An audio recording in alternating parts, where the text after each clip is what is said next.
되었으므로 주하게 맞춰 묵도하심으로써 5월 두 번째 주일 어버이 주일 예배로 하나님 앞에 영광 돌립니다.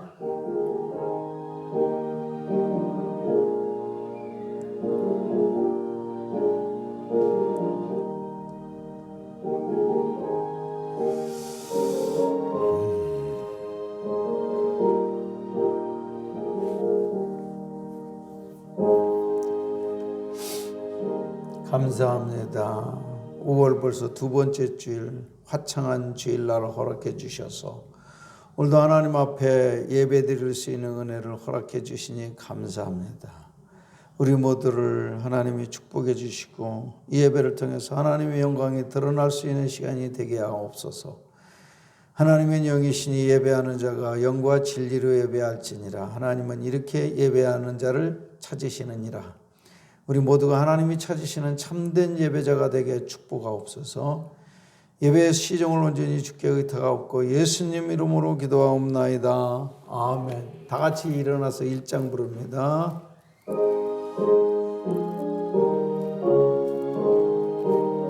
만복의 근원 하나님, 만복의 근원 하나님, 온 백성 찬송 드리고 온 백성 찬송 드리. 저 천사여 찬송하세. 저 천사여 찬송. 찬송 성부 성자 성령 아멘. 찬송 성부 성자 성령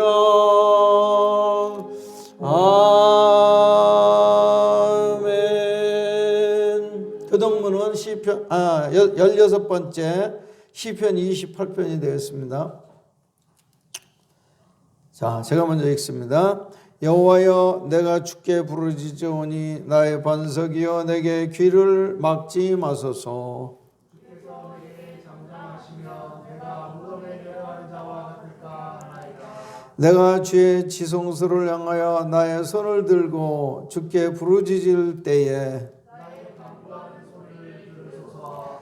악인과 악을 행하는 자들과 함께 나를 끌어내지 마옵소서. 그들은 그 이웃에게 박박을 말하나 그들의 마음에는 악독이 있나이다. 그들은 여호와께서 행하신 일과 손으로 지으신 것을 생각하지 아니하므로 여호와께서 그들을 파괴하고 건설하지 아니하시리로다. 여호와를 찬송하며 내 간구하는 소리를 들으시리로다. 여호와는 나의 힘과 나의 방패이시니 내 마음이 그를 의지하여 도움을 얻었도다. 여호와는 그들의 힘이시요 그의 기름 부음 받은 자의 구원의 요새시로다. 아멘. 사도신경으로 신앙 고백 올립니다. 전능하사 천지를 만드신 하나님 아버지를 내가 믿사오며 그 외아들 우리 주 예수 그리스도를 믿사오니 이는 성령으로 잉태하사 동정녀 마리아에게 나시고 본디오 빌라도에게 고난을 받으사 십자가에 못 박혀 죽으시고 장사한 지 사흘 만에 죽은 자 가운데서 다시 살아나시며 하늘에 오르사 전능하신 하나님 우편에 앉아 계시다가 저리로서 산 자와 죽은 자를 심판하러 오시리라. 성령을 믿사오며 거룩한 공예와 성도가 서로 교통하는 것과 죄를 사하여 주시는 것과 몸이 다시 사는 것과 영원히 사는 것을 믿사옵나이다. 아멘. 그 자리에 앉으셔서 찬송가 11장 부른 후에 박숙화 사모님 기도하십니다.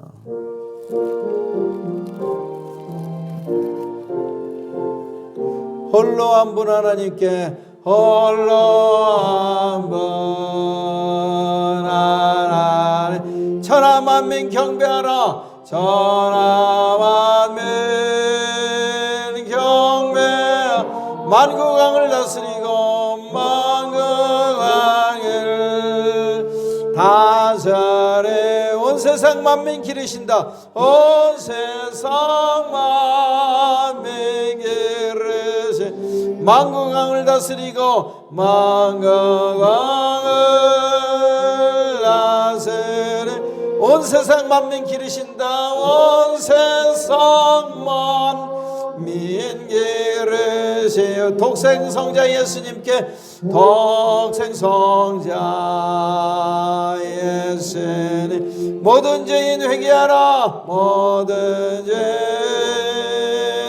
회개하 세상 만민 구원하고 세상 만민 구원 놀라운 은혜 베푸신다 놀라운 은혜 베푸신 세상 만민 구원하고 세상 만민 구원하나 놀라운 은혜 베푸신다 놀라운 은혜 베푸신 보혜사 성령님께 보혜사 성령님 모든 삶을 맡기어라 모든 삶을 맡기어 말씀으로 도우시고 말씀으로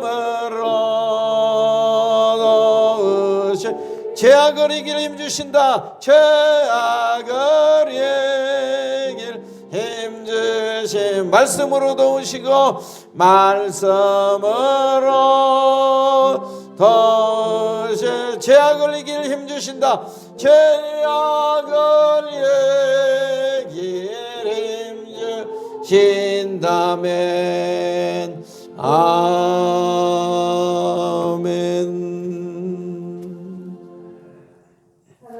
영광과 찬양을 올려드립니다. 동안에도 우리들을 보호하여 주셨다가 이 시간은 정한 시간에 예배당에 모여 아버지 앞에 예배하고 찬양하게 하여 주시니 감사합니다.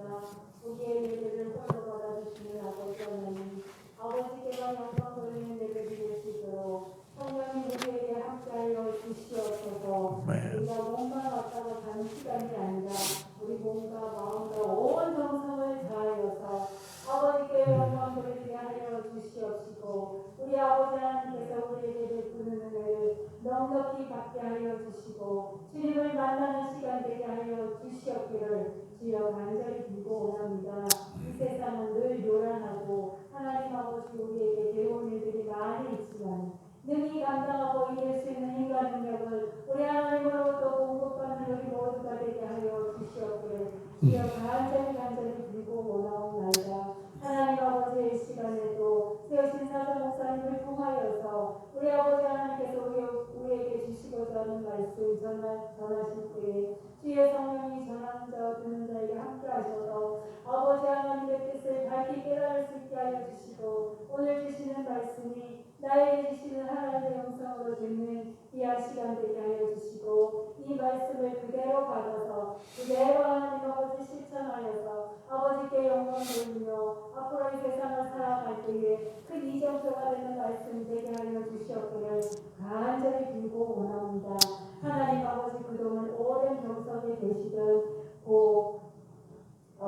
김영원 성도님을 김영원 집사님을 하나님께서 부르셔서 이제 하나님 영원한 안식에 들어가신 적이 있습니다. 하나님 유족들을 위하여 주시고 모든 장례제사를 하나님께서 인도하여 주시고 유족들이 이번 기회를 통하여서 예수님을 알게 하여 주시고 복음을 알게 하여 주시고 생명으로 다시 태어나는 역사가 일어날 수 있도록 하나님 우리를 사용하여 주시옵기를 간절히 빌고 원합니다. 아직도 하나님 병석에 있어서 나오지 못하는 우리 김영식 집사와 영동수 집사를 하나님 기억하여 주시고 아버지 하나님 회복하여서 교회 출입할 수 있도록 하나님 아버지 인도하시고 역사하여 주시옵소서. 하나님 아버지 우리 영광교회를 이곳에 세우셨사오니 우리 영광교회를 통하여 많은 생명들이 살아나는 역사가 있게 하여 주시옵소서.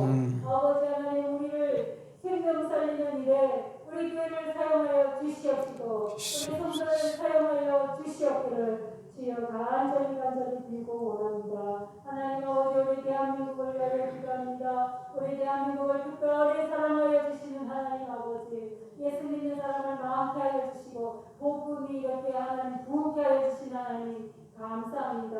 그런데 하나님 아버지 이 나라의 교회가 하나님 심히 침체 가운데 있습니다. 불쌍히 여겨 주시옵시고 다시 회복케 하여 주시옵시고 다시 성령의 충만함을 더하여 주셔서 한국교회가 회복되게 하여 주시옵시고 하나님 아버지 우리 대한민국이 제사장 국가가 되어서 세계 만방의 복음을 전하는 나라가 되게 하여 주시고 하나님 아버지 복음 통일도 이룰 수 있도록 주여 우리 민족을 축복하여 주시옵시고 우리 민족을 통하여서 아버지 하나님의 영광을 드러내게 하여 주시옵기를 주여 간절히 빌고 원합니다. 아버지 하나님 또한 간절히 빌고 원하기는 코로나로 인하여 전 세계가 하나님 아버지 팬데믹 상태에서 여러 가지 어려운 사건이 많이 일어나고 있습니다. 속히 코로나가 종식되어서 자유롭게 예배드리고 자유롭게 활동하여서 아버지께 영광 돌리고 다시 영적인 부흥이 일어날 수 있도록 하나님 인도하시고 이 모든 것은 우리 아버지께 속하였사오니 우리 아버지께서 하시고자 하시니 못할 일이 없을 줄 믿습니다. 하나님 아버지 코로나가 이 땅에서 속히 종식되게 하여 주시옵소서. 간절히 빌고 원하며 오늘 하루에가 맞도록 우리 하나님 지켜주시옵시고 먹든지 마시든지 무엇을 하든지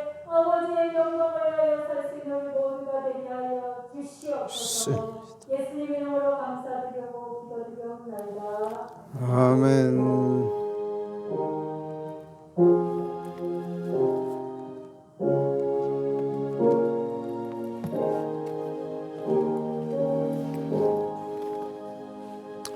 오늘 주신 하나님의 말씀은 신약성경 갈라디아서 1장 1절에서 10절이 되겠습니다. 갈라디아서 1장 1절에서 10절을 교독을 하겠습니다.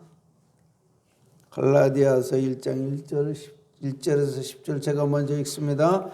사람들에게서 난 것도 아니요 사람으로 말미암은 것도 아니요 오직 예수 그리스도와 그를 죽은 자 가운데서 살리신 하나님 아버지로 말미암아 사도된 바울은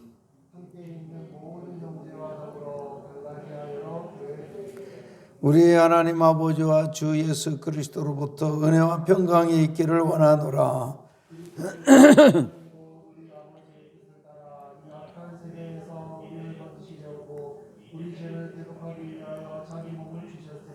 영광이 그에게 세세토록 있을지어다. 아멘.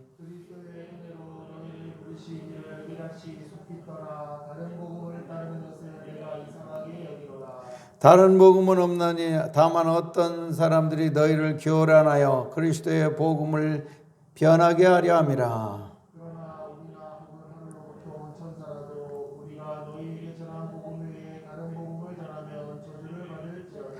우리가 전에 말하였거니와 내가 지금 다시 말하노니 만일 누구든지 너희가 받은 것 외에 다른 복음을 전하면 저주를 받을지어다. 이제 내가 사람들에게 좋게 하랴 하나님께 좋게 하랴 사람들에게 기쁨을 구하랴 내가 지금까지 사람들의 기쁨을 구하였다면 그리스도의 종이 아니니라. 아멘. 이재용 집사님 특송합니다.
찬양하라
은혜의 주,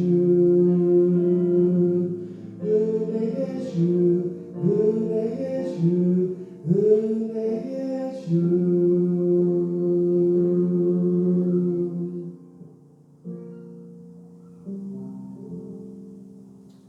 수고했습니다.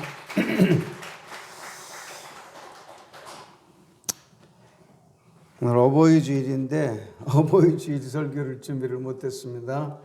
양해를 하시고 또 이 복음이 오늘 필요한 복음으로 생각하시고 말씀을 들으시기 바랍니다. 지난주에 설교를 한번 되새김하도록 하겠습니다.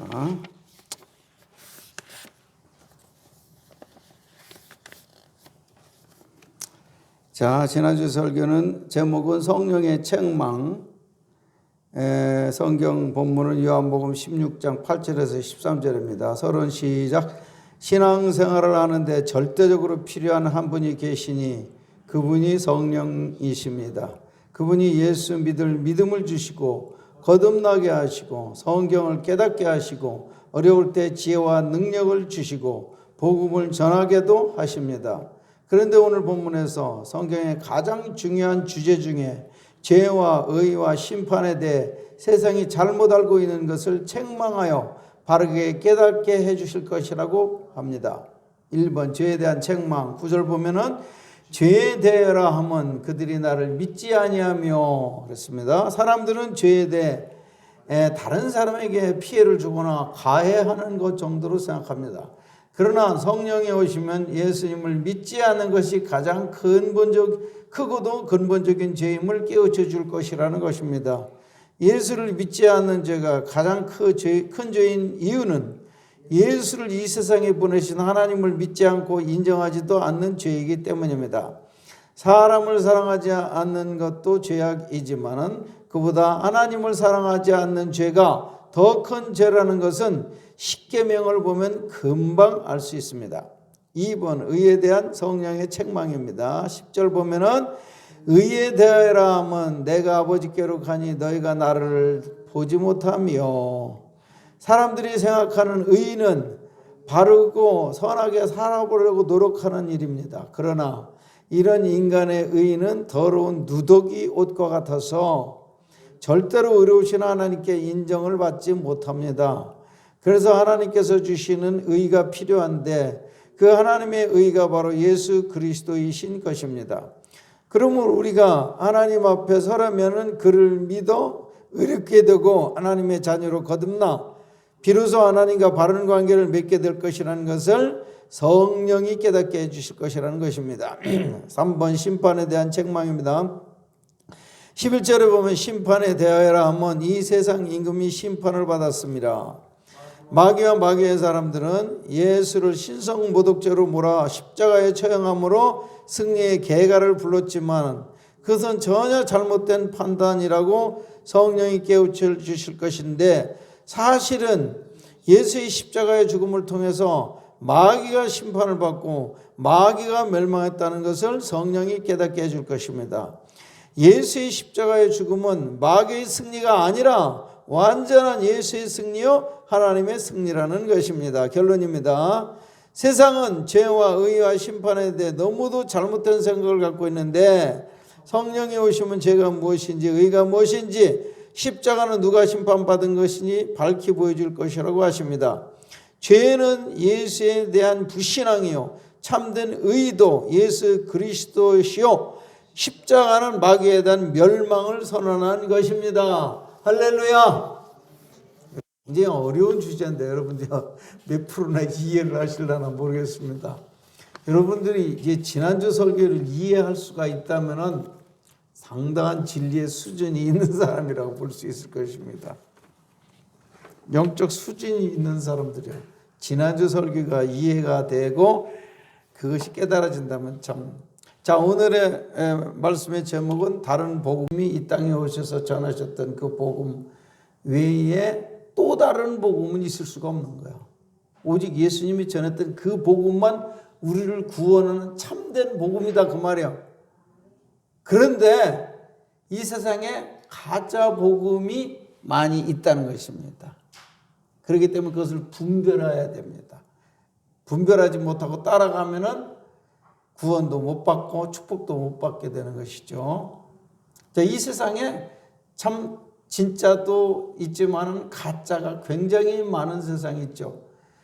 여러분이 여자들이 많이 이렇게 결혼 예물로서 보석 같은 걸 받지 않습니까?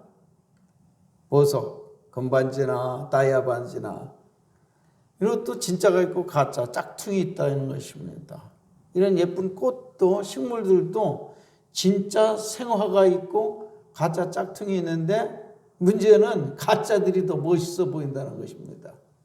가짜들이 더 멋있어 보이기 때문에 사람들은 이 가짜를 많이 따라가고 거기에 미혹이 된다는 것입니다. 그것이 문제죠. 근데 진짜는 오히려 투박해 보이고 덜 멋있어 보입니다. 그런데 복음도 가짜 복음이 더 멋있어 보일 수가 있다는 것입니다. 여러분, 설교도 진짜 복음적인 설교는 사람들에게 매력을 주지 못할 때가 많이 있습니다. 그런데 가짜 복음들이 더 멋있어 보이고 듣기에도 더 좋아 보이는 것입니다. 그러나 여러분들이 정말로 진실한 마음을 가졌다면 그걸 구분할 줄 알아야 되는 것입니다. 자, 우리는 어떻게 그것을 구분할 수 있을까요? 우리는 만약에 진짜 복음과 가짜 복음을 구분하지 못한다면 엄청난 손해를 보게 될 것입니다. 그래서 사도 바울은 갈라디아 교인들에게 내가 진짜 복음을 주 예수님께 직접 받은 그 복음을 내가 너희들에게 전해서 이 교회가 세워지고 너희들이 구원을 받았는데 내가 없는 사이에 가짜 선지자가 와가지고 가짜 복음을 전해갖고 너희들이 거기에 확 빠져버렸다. 이 거짓 선지자들이 바울이 없는 사이에 들어와가지고 가짜 복음을 전해가지고 너희들이 지금 미혹됐다. 이건 큰일이다. 그래서 오늘 사도 바울은 아주 그냥 엄청나게 무서운 경고를 합니다. 너희가 만약에 우리나 혹은 하늘로부터 온 천사라도 우리가 너희에게 전한 복음, 진짜 복음 외에 다른 복음을 전하면은 저주를 받을지어다. 그리고 또 반복해서 또 9절에서 또 말합니다. 너희가 만일 누구든지 너희가 받은 것 외에 또 다른 복음을 전하면 저주를 받을지어다. 내가 사람들에게 좋게 하랴, 사람들을 기쁘게 하랴, 하나님을 기쁘게 하랴. 내가 만약에 사람을 기쁘게 하는 자이면은 그리스도의 종이 아니니라 그랬습니다. 가짜 복음의 특징이 여기에 이 본문에도 나와 있습니다. 가짜 복음의 특징은 하나님을 기쁘게 하는 복음보다는 사람들의 귀를 즐겁게 하는 복음입니다. 여러분도 저도 뭐 그렇게 하려면 여러분들을 기분 좋게 하려면 기분 좋게 할 수는 있어요. 그런데 저는 그럴 생각이 없어요. 그래서 하나님이 전하신 그 진짜 복음만을 전하기 위해서 최선을 다하고 있습니다. 그런데 어떤 때는 여러분에게 거스를 때도 있고 마음에 안 들을 수도 있습니다. 기분이 안 좋을 수도 있습니다. 기분이 안 좋으면 내가 잘못됐다고 생각하고 회개하면 되는 것입니다. 그러나 항상 제가 전하는 설교와 이 복음이 여러분들 기분 나쁘게 하지는 않을 것입니다. 왜냐하면 복음에는 구원하는 능력이 있고 우리를 살리는 능력이 있기 때문인 것입니다. 여러분들이 듣기에는 좀 거슬려도 내 영혼이 살아난다면 그것은 진짜 복음이에요.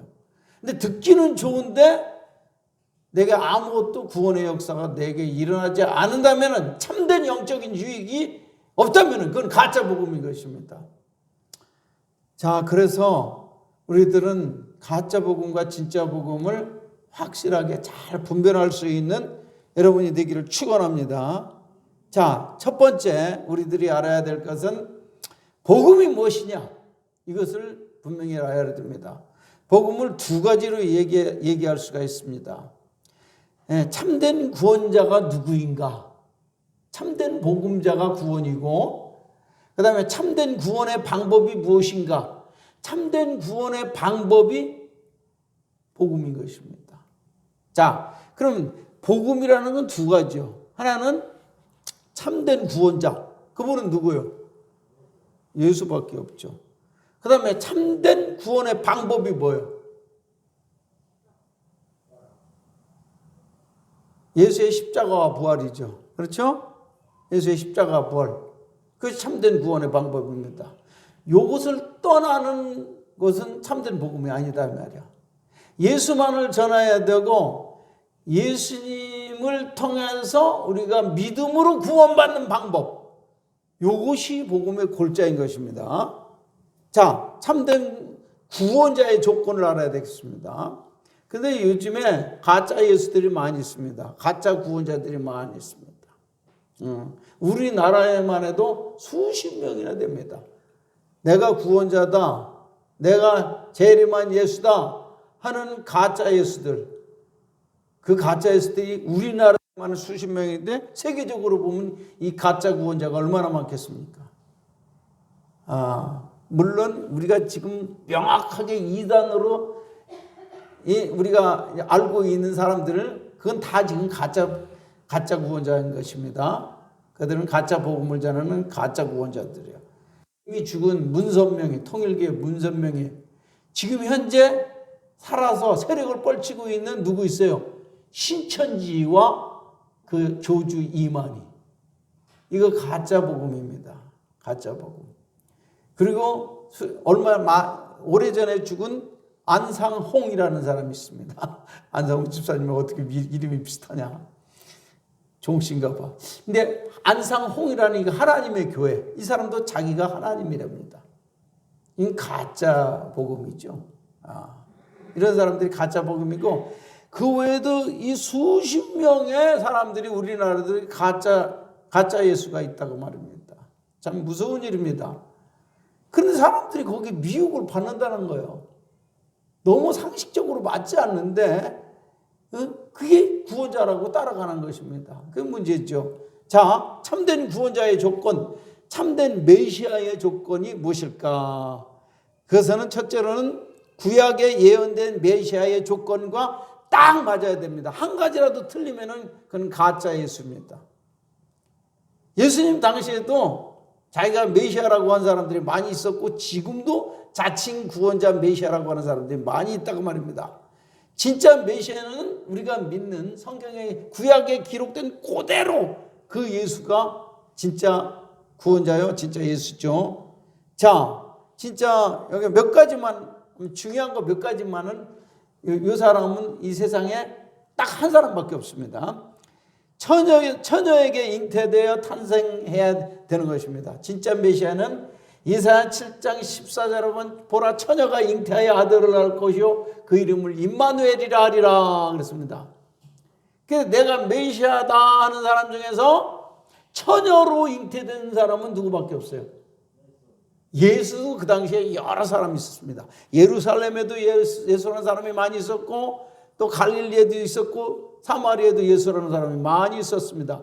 그런데 그 중에서도 어떤 예수야? 어디 출신? 나사렛에서 태어난 예수. 그 예수만이 처녀로 잉태된 분이다 그 말입니다. 맞죠? 예수라는 이름이 흔한 이름이요. 그 당시에 많이 있는 이름이라 이 말이에요. 그런데 나사렛 예수 그 사람만 처녀로 잉태한 사람입니다. 그 다음에 구약 성경에 반드시 베들레헴에서 구원자는 태어나야 될 것이라고 그랬어요.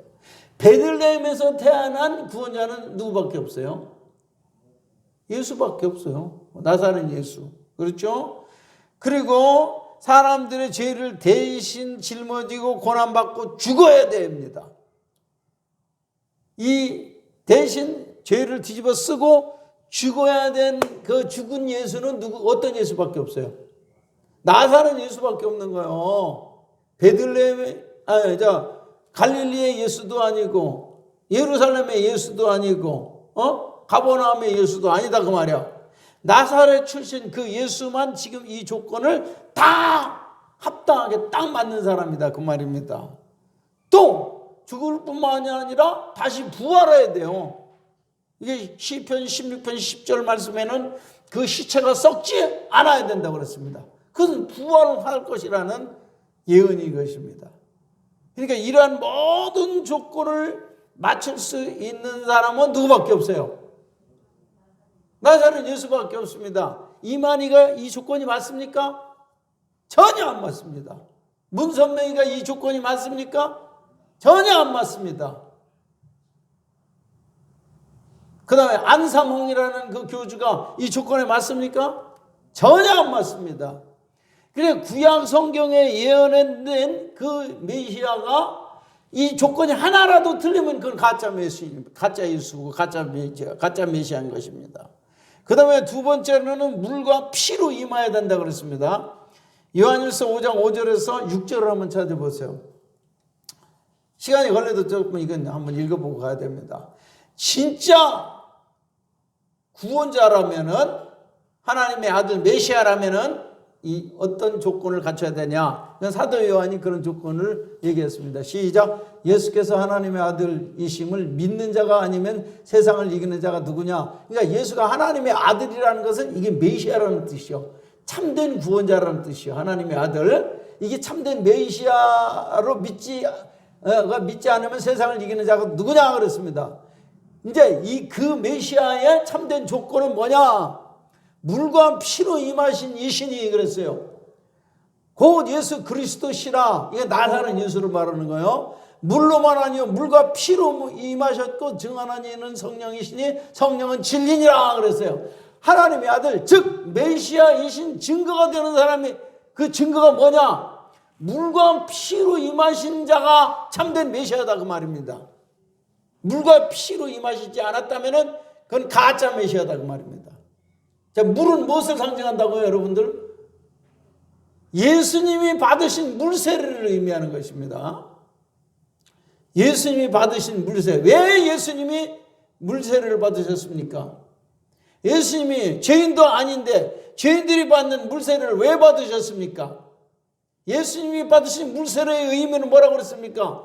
온 세상의 죄를 죄 없는 자기가 대신 뒤집어 쓰는 의식이 바로 예수님이 받으신 물세례라고 그랬죠. 기억나십니까? 이게 바로 물로 임하셨다는 뜻입니다. 그러니까 온 세상의 죄를 죄 없는 자신이 뒤집어 쓰는 의식이 예수님이 받으신 물세례다 그 말입니다. 이렇게 죄가 없는 사람으로서 온 세상의 죄를 뒤집어 쓰고 물세례 받으신 분은 누구밖에 없어요? 누구밖에 없어요?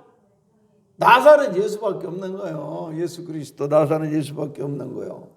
그 다음에 물로 임하실 뿐만 아니라 그 다음에 뭐로 임하셨다고요? 피로 임하셨다고 그랬어요. 피는 뭘 말하는 거예요? 예수님이 십자가의 죽음을 의미하는 것입니다. 죄를 뒤집어 쓸 뿐만 아니라 그 죄를 뒤집어 쓸 때 온 세상 여러분과 저희 제 모든 세상의 사람들의 죄가 예수님께 넘어가 버린 거예요. 넘어가기만 하면은 우리가 구원 못 받아요. 그 죄값을 위해서 자기가 죄인처럼 죄값을 대신 치렀다 이거. 뭐로서 치렀습니까? 십자가의 죽음으로써 죄값을 치렀습니다. 왜 예수님이 죽음으로 핏값으로 죄값을 치를 수 있는 것입니까? 그런 성경 말씀이 그렇게 말하고 있기 때문인 것입니다. 죄의 삭은 뭐라고 그랬어요? 죄의 삭은 죽음 외에는 죄를 이렇게 죄의 값을 지불할 수가 없는 거야. 그러니까 예수님이 우리들의 죄값을 짊어질 뿐만 아니라 그 다음에 그 죄의 값을 없애기 위해서 값을 갚아버리기 위해서 그 값을 그 죄는 하나의 빚과 같은 거예요. 빚을 갚기 위해서 죽음으로 갚았다 그 말입니다. 믿습니까? 죄라는 빚을 우리가 다 지고 있었는데 예수님이 죄의 빚을 죽음으로써 예수의 피로써 갚으셨으니까 우리 죄는 있습니까 없습니까? 이제 있어요 없어요? 예수님 죄값을 다 치러버렸어요. 피로 그 십자가 죽으심으로 치러버렸어요. 그럼 우리 죄는 있어요 없어요? 믿습니까? 이거 안 믿으면은 이거 예수 믿는 게 아니지. 그러니까 진짜 메시아라면은 죄 없는 몸으로서 이 세상에 태어나 가지고 그 다음에 온 세상의 죄를 대신 뒤집어 쓰는 일이 있어야 돼. 그 예수님이 받으신 물세례요. 그 다음에는 거기서 끝나는 게 아니라 죄값을 치르기 위해서 십자가에 피 흘려 죽으셔야 되는 것입니다. 이것이 우리를 구원한 진짜 메시아의 조건이라는 사실을 여러분 분명히 이해가 되죠? 그러니까 첫째, 메시아의 참된 메시아의 조건은 구약 성경에 예언된 300여 가지가 모두가 다 전부 다 맞아야 돼요. 왔다 갔다 하지 마세요. 영상 기다가.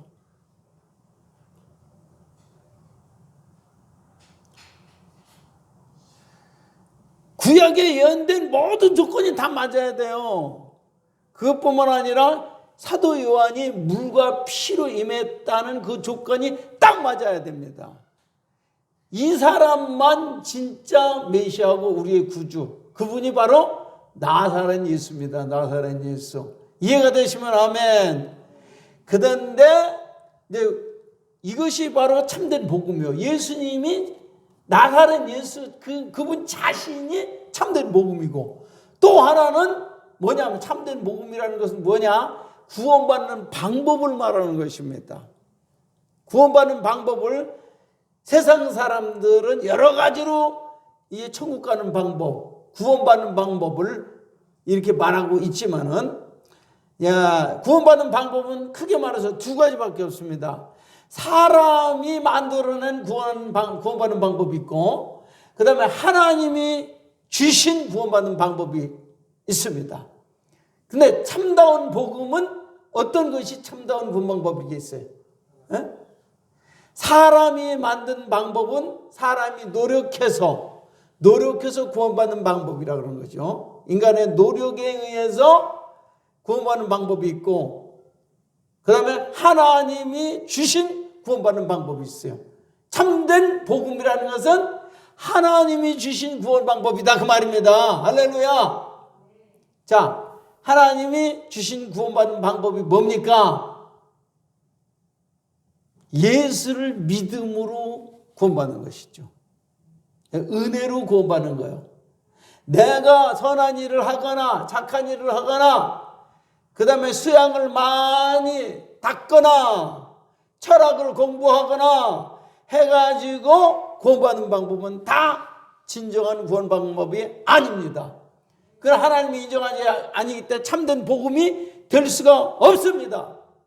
근데 옛날 구약시대 유대인들은 하나님을 구원받는 방법을 어떻게 생각했냐면 율법을 자기가 지킴으로 구원받을 수 있다고 생각해서 열심히 율법을 배우고 열심을 지키려고 노력을 했습니다. 근데 그래서 그 사람들이 구원 받았을까요? 못 받았을까요? 얼른 대답하세요. 모르겠어요? 하나님이 주신 율법을 가지고 십계명과 613가지의 율법이 있습니다. 물론 거룩하고 의로우고 선한 하나님의 법인데, 그것을 자기 힘으로 노력하면은 그걸 지킬 수 있다고 생각하고 지키려고 노력을 했습니다. 그게 다 지켰습니까? 지켰습니까? 못 지켰습니까? 그걸 외우기도 힘들어. 613가지. 여러분, 십계명을 다 외우는 사람 손 들어봐요. 한 사람, 두 사람밖에 없어. 십계명도 못 외우는데 613가지의 율법을 다 외우지도 못하는데 그걸 다 지킬 수 있겠습니까? 가능합니까? 외우지도 못해, 기억도 못하는데 그런데 실제로 613가지의 율법을 다 외우고 그대로 살려고 노력한 사람들도 있긴 있었어요. 그것을 암송해갖고 지키려고 노력했다고 해서 그것을 그대로 지킬 수 있었을까요? 결론을 한번 얘기해 보세요. 그들이 지킬 수 있었을까요? 그걸 암송한다고 해서 다 지킬 수 있는 겁니까? 이렇게 확실히 몰라요? 지킬 수 있었을까요? 없었을까요? 아는 사람 확실히 대답해. 모르는 사람은 그냥 가만히 있어도. 그렇지, 내가 설교를 하지. 아니, 대답이 없는데 내가 어떻게 그다음 말을 하냐고. 확실히 좀 얘기 좀 해주세요. 그럼 오고 가는 이 대화의 설교도 어떻게 보면 왜 못 지키겠습니까? 왜 율법을 자기들은 지키기를 원했습니다. 그런데 왜 못 지키겠어요? 내가 어떤 사람인데? 내가 내 속에는 선하고 의로고 거룩한 것이 있어요, 없어요? 있다면은 율법을 지키죠. 율법을 지킬 수 있죠. 그런데 사람은 태어날 때부터 선하지도 않고 거룩하지도 않고 의롭지도 않단 말이에요. 그러니까 선하고 의로고 거룩한 율법을 지킬 수 있어요, 없어요? 못 지킨단 말이에요. 노력은 했지만은 지키지 못해. 그럼 구원 받아요, 못 받아요? 못 지켰는데. 그럼 못 받는 거예요. 그런데 그렇게 끝까지 해야만은 될 것이라고 착각을 하고 노력하다가 결국은 구원받지 못했습니다. 구원받았다면은 그 사람도 행복하죠. 그런데 행복하지가 않아. 노력만 죽도록 노력하고 그 다음에는 행복하지가 않아. 구원받지 못했으니까 행복할 리가 없겠죠. 이것은 진짜 복음이요, 가짜 복음이요? 가짜 복음이단 말이에요. 인간의 노력으로는 절대로 구원받지 못한다는 것입니다. 그러니까 인간의 노력으로 구원받으려 하는 모든 행위들은 이건 가짜 복음인 거예요. 여러분도 이것을 분명히 아셔야 됩니다. 지금도 오늘날도 가짜 복음이 있고 진짜 복음이 있습니다. 어떤 목사님이 만약에 여러분들이 이 성경 말씀을 다 지켜야지 구원받습니다. 그러면 그건 가짜 복음이에요. 진짜 복음은 뭐예요? 하나님이 우리에게 제시하신 구원 방법은 무엇입니까? 내가 보낸 나의 아들 진짜 메시아인 예수를 믿으면 너희들이 구원받는다. 이게 진짜 구원받는 방법이에요. 그럼 내가 할 일이 있어요, 없어요?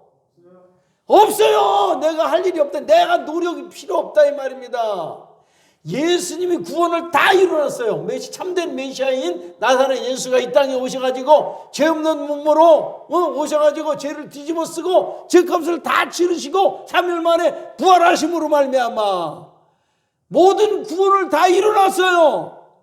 구원받기 위해서는 첫째는 죄가 해결돼야 돼. 예수님이 죽으심과 예수의 피로 말미암아 이 죄가 다 해결됐어요. 두 번째로는 새 생명을 얻어야 돼요. 하나님의 생명, 영원한 생명을 얻어야 돼요. 예수님의 부활을 통해서 그것을 예수님이 다 이루어놨어요. 우리는 뭐만 하면 되는 것입니까? 우리는 노력할 필요가 없는 거야. 우리가 선한 일을 행하려고 억지로 자기 힘으로 노력하려고 그래서 구원받기 위해서 자기 노력을 하지 말란 말이야. 자기 노력은 구원받는 방법이 아니다 그 말입니다. 그럼 뭐만 하면 되는 거예요? 우리는 예수님을 믿기만 하면은 예수님이 죄를 용서해 주시고 그 다음에 새 생명, 새 마음, 영원한 생명의 하나님의 마음을 받으면은 그것이 구원이 이루어지는 것입니다. 할렐루야! 그러니까 구원받는 방법이 바로 믿음과 하나님의 은혜에 의해서 구원받는다. 이것이 만약에 사람의 노력으로 구원받을 수 있다라고 생각하면 그거는 가짜 복음입니다. 진짜 복음은 뭐라고요? 그러니까 사람의 노력입니까? 믿음입니까? 사람의 공로입니까? 예수님의 공로입니까? 예수님의 공로만이 구원받는 방법이라는 것. 여기에서 다 벗어나 버리고 사람의 의가 나타나고 인간의 노력이 첨가되고 그러면 다 그 가짜 복음이다 그 말인 것입니다. 요거를 구원받는 방법에 있어서 사람의 의가 드러나고 사람의 노력이 들어가면 이건 다 가짜 복음입니다. 구원 방법은 그렇게 이루어지는 게 아니에요. 그냥 나는 아무것도 할 일이 없는 거예요. 예수님이 행하신 모든 일을 그냥 나의 것으로 그냥 받아들이면 되는 것입니다. 할렐루야! 예수님을 나의 구주로 영접하고 예수님이 나를 위해서 죽었다는 것을 믿으시고 예수님이 나의 영원한 생명을 위해서 부활하셨다는 것을 단지 받아들이고 전적으로 믿고 의지하면은 하나님이 우리를 죄를 용서해 주시고 새 생명을 주셔서 거듭나게 하셔서 구원받게 하시는 것입니다. 할렐루야! 이건 하나님의 약속이기 때문에 반드시 이렇게 된다는 것입니다. 믿으면은 구원받는다. 할렐루야! 믿으면은 중생하고 새 마음을 얻게 되고 죄는 없어진다. 믿습니까? 근데 이렇게 되면은 우리 마음이 벌써 죄가 없어졌기 때문에 평안이 오고, 새 마음이 왔기 때문에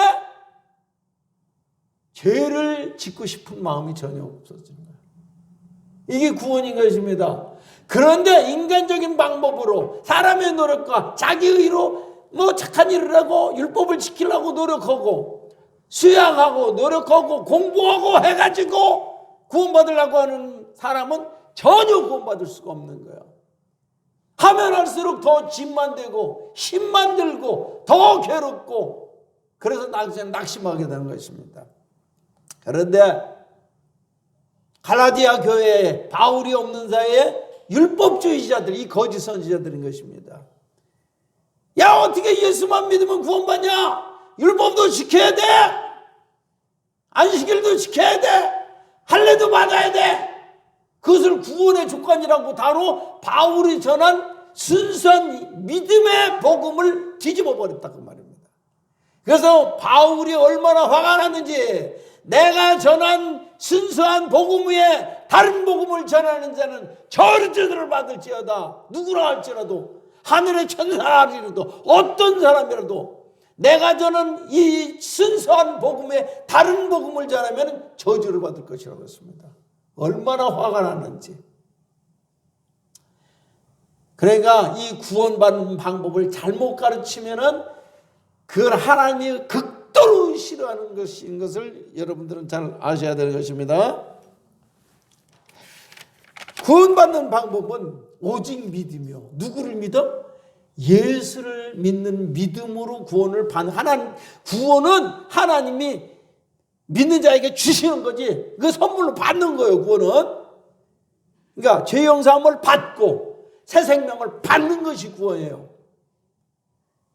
우리의 노력으로 착한 일을 해보고 율법을 지키고 그렇게 애쓴다고 해서 구원받는 게 아니라고 말입니다. 요 선이 확실해야 됩니다. 할렐루야. 그 다음에 참된 구원은요, 참된 구원은 뭐냐? 그 구원자가 나에게 나의 모든 문제의 해결자가 되신다는 거예요. 이것이 참된 구원자입니다. 그래서 우리가 지금 신약시대에는 예수님을 구주로 믿죠. 근데 구약시대 구약 성도들은 누구를 믿었습니까? 여호와 하나님을 믿었죠. 여호와. 그 여호와를 그 영어로 이렇게 번역을 하면 I am that I am 그렇습니다. 직역을 하면 나는 나다. 그런데 나는 나다는 무슨 의미인지 잘 모르죠. 이 말을 조금 더 의역을 해서 해석하면 여호와는 모든 문제의 해결자시다. 할렐루야. 근데 그 여호와가 지금은 누구요? 예수예요. 예수. 여호와하고 그 예수님은 구약시대 여호와하고 지금의 예수는 같은 분인 것입니다. 할렐루야. 그래서 예수는 모든 문제의 해결자가 되신다고 말이야. I am that I am. 모든 인생의 문제의 해답자는 누굽니까? 이 해답을 줄 수 있는 사람이 진짜 구원자다 그 말입니다. 할렐루야. 예수는 우리 모든 인생의 문제에 참된 해답자가 되시는 것을 믿으십니까?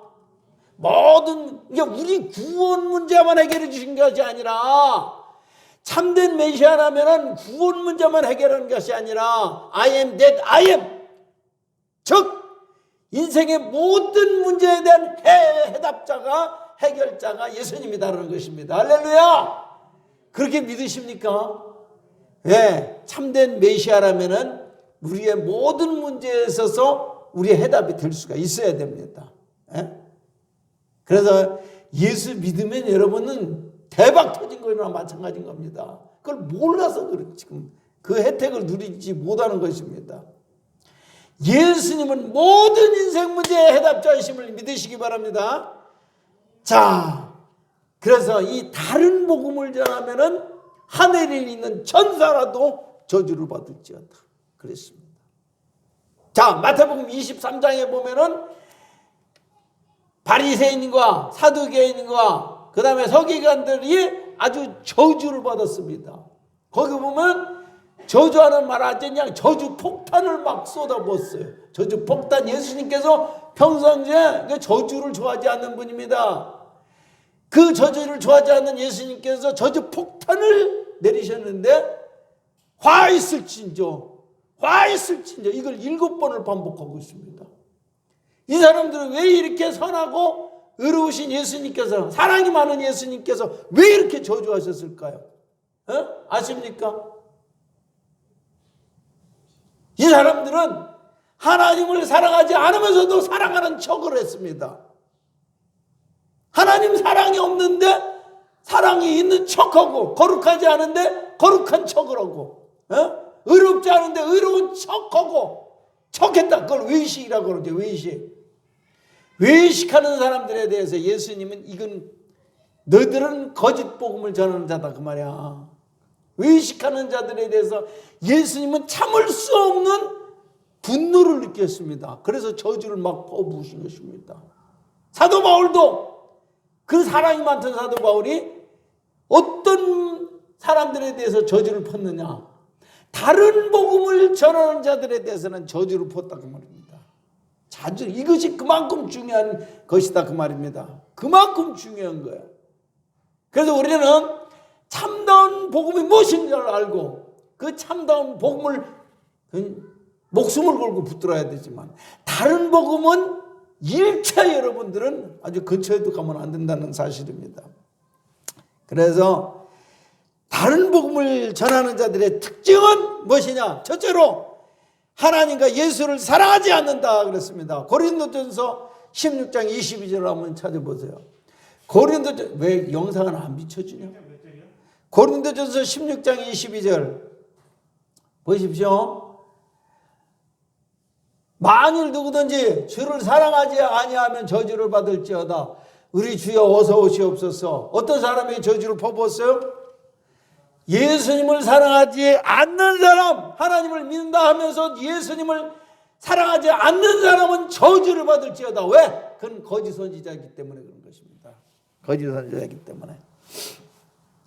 그 다음에 그들이 바리새인과 사두개인과 서기관들이 이 예수님으로부터 저주 폭탄을 받은 이유는 뭐냐면은 하나님 사랑하지 않으면서 사랑하는 척했기. 이거는 뭐 인정사정 없어요. 예수님도 저주했고 사도 바울도 거짓 선지자들, 다른 복음 전하는 자들에게는 저주를 포부했던 것입니다.